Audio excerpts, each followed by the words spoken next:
18 పడిమెట్ల పైకెక్కి గుడికేగు భక్తులకు ఎదురొచ్చే బంగారు స్వామి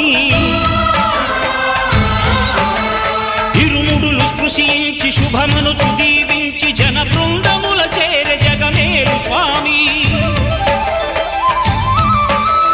తన భక్తులనరిల్చు తప్పులకు తడబడి ఒక పక్క ఒరిగెన ఓంకారమూర్తి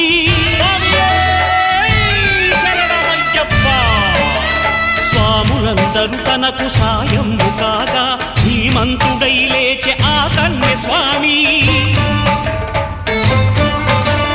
పట్టబంధము వీడి భక్తతతికై పరుగు పరుగున వచ్చే భూమిపైకి నరుడై